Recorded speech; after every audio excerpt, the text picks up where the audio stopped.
नमस्कार, मैं हूं एसपी पांडे और एक बार फिर हाजिर हूं लेकर news side live. News side live की खबरों की सनसनी ने लोगों की रुचि को इस ओर काफ़ी बढ़ाया है और हमारे सब्सक्राइबर और हमारे व्यूअर्स तेज़ी से बढ़ रहे हैं।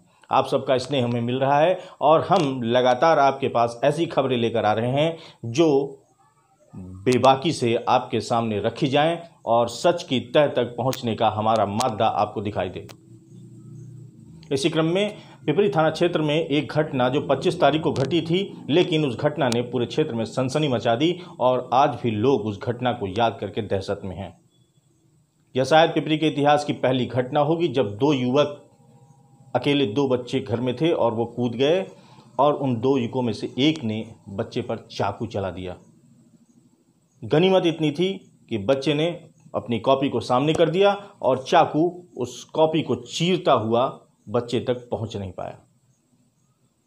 बाद में इस घटना की रिपोर्ट थाने में दर्ज कराई गई, लेकिन मामला रफा दफा हो गया और अभी तक इस बात की शिनाख्त नहीं हो पाई है, इस बात की पुष्टि नहीं हो पाई है कि आखिर हमलावर कौन था। आइए सुनते हैं जिस बच्चे पर यह हमला हुआ था और जिसके पिता सदमे में हैं और उस वार्ड में जो वार्ड मेंबर हैं उन सब की राय क्या है इस घटना को लेकर, हम आपको इस रिपोर्ट के माध्यम से दिखाते हैं।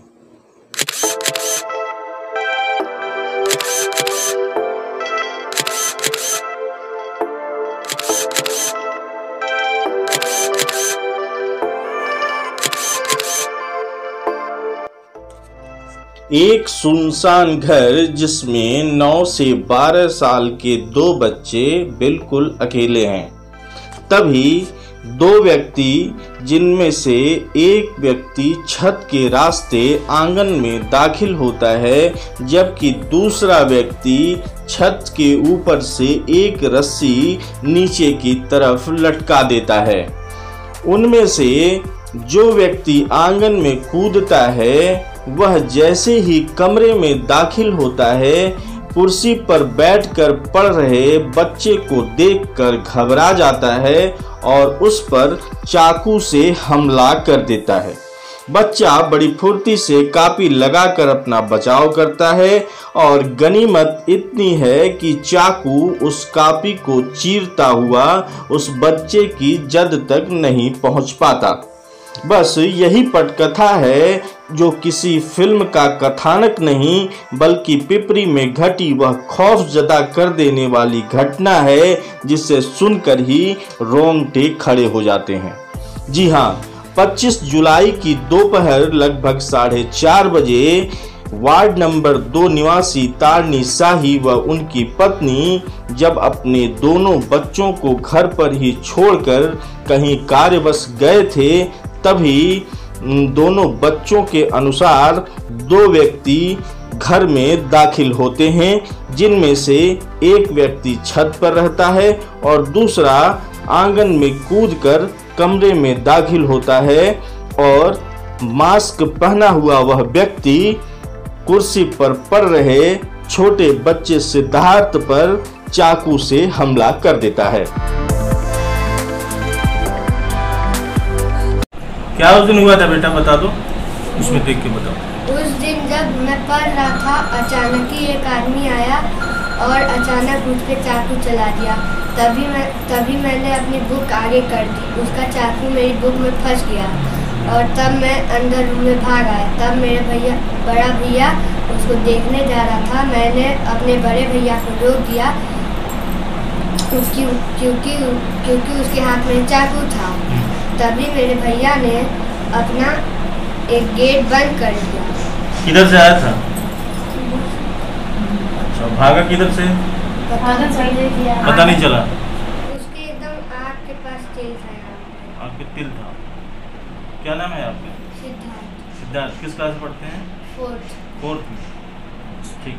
सिद्धार्थ अपने साथ घटी इस घटना को बताते हुए भले ही ना हिचक रहा हो, लेकिन उसके माता पिता और उसके रिश्तेदार इस बात से बेहद खौफजदा हैं और चिंतित हैं कि आखिर किस व्यक्ति ने उनके बच्चे के साथ ऐसी घटना करने की कोशिश की और अभी तक वह पकड़ा क्यों नहीं जा सका।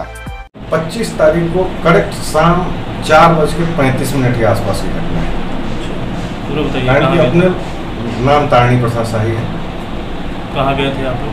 हम लोग मार्केट गए थे। घर में केवल दोनों बच्चे ही थे। तो जब आप आए तो क्या सीन था? आए तो आने से पहले चूंकि लड़का अंदर उनसे फ़ोन किया और लगातार फ़ोन किया, पापा जल्दी आइए, कुछ बता भी नहीं रहा था। तो फिर चूंकि मार्केट में होने में समय तो लगेगा आने में, तो पहले हमारी मिसेस फ़ोन की, वो बगल घर में विजय शर्मा के यहाँ, उनकी मिसेज आई, बहुत ज़ोर से गेट पीटी, अपना नाम बताई, तब जाकर के खोला। जब हम लोग आए थे तब तक मोहल्ले के लोग आ चुके थे। अच्छा, तो आपने एप्लीकेशन दिया? हाँ, एप्लीकेशन दिया था। क्या क्या कार्रवाई की? कोई कार्रवाई नहीं, 151 में उनको चालान किया गया। वो पहचान में आया? हाँ, लड़का पहचान में आया। पहले जो लड़का आया था वो पहचान में नहीं आया, दोबारा जो लड़का आया वो पहचाना लड़का हमारा, लेकिन फिर भी पुलिस वालों ने 151 में उसको चालान करके मामले पर रखा। वो लोग कितने लोग आए थे, बच्चे बताए? बच्चे के हिसाब से वो लोग 2 थे। अब इसकी संख्या मैं नहीं बता सकता। उसके कितना अनुसार एक तो नीचे आया था और दूसरा छत पे रस्सी लगा करके बैठा हुआ था। अब हम इस वार्ड के सभासद भी हैं। हमारे यहाँ आए दिन मतलब ऐसा होता नहीं था, लेकिन आते हैं बाहरी लड़के, लेकिन ये इस तरह का क्राइम जो हुआ है पहली बार हुआ है। और उसमें इनका कोई दुश्मनी भी नहीं था, कोई ऐसा बात भी नहीं था। हुआ ये था कि जैसे लड़का, उनके पेरेंट्स यहाँ नहीं थे, गए थे मार्केटिंग करने गए, उसी बीच में 4 या 4:15 ऐसे हो रहा होगा। उसी बीच में लड़के के पास आया, बड़े वाला लड़का उनका अंदर रूम में था, आगे रूम में लड़का पढ़ रहा था, और जब वो चाकू मारा लड़के को तो वो कॉपी से ऐसे कर लिया। जो कॉपी से किया तो चाकू जो थी उसकी कॉपी पे ही लग गई, जिससे जान बच गई। जान बची तो लड़के डर के मारे वो आगे मतलब अपने भाई के पास चला गया। जब भाई के पास गया, उसका भाई आया तो देखा तो लड़के दोनों भाग गए। 2 लड़के थे, एक लड़की की पहचान हो चुकी है, लेकिन दूसरे लड़के की कोई पहचान नहीं हुई है। और इसमें प्रशासन भी इसकी जांच करे ना। जब आप फर्स्ट लड़के को पकड़ लिए हो तो साथ में जो लड़का है उसकी भी तो आप जांच करोगे। लेकिन क्या होता है, केस थाने में जाता है, थाने में पैसा जाता है, बाकी मामला साफ हो जाता है। आपको क्या लगता है कौन लोग थे ये? देखिए, ये सब कोई दुश्मनी रंजिश ऐसा कुछ नहीं है। यहाँ पे हीरोइन का जो तस्करी चलता है उसी के वजह से हमें लगता है कि ये सब कुछ हो रहा है। मेरे यहाँ तो पिपरी में यही है उसका जड़।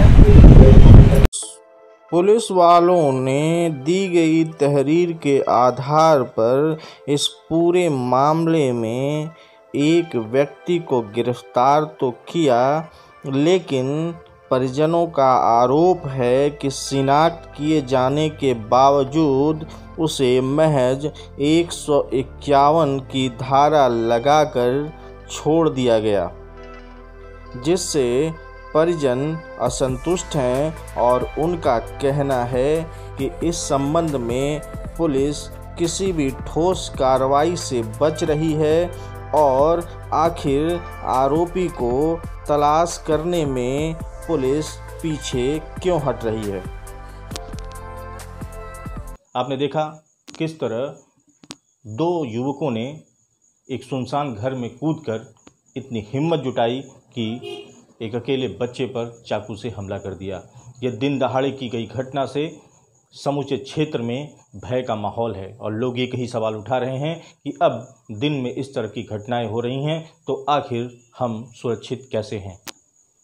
सबसे बड़ा सवाल पुलिस पर है, जो इस घटना को गंभीरता से नहीं ले रही है और अभी तक उस 2 युवकों तक नहीं पहुंच पाई है जिन्होंने इस घटना को अंजाम दिया। बने रहिए हमारे साथ और देखते रहिए न्यूज़ साइट लाइव। हम और सनसनी भरी खबरों से आपको रूबरू कराते रहेंगे। नमस्कार।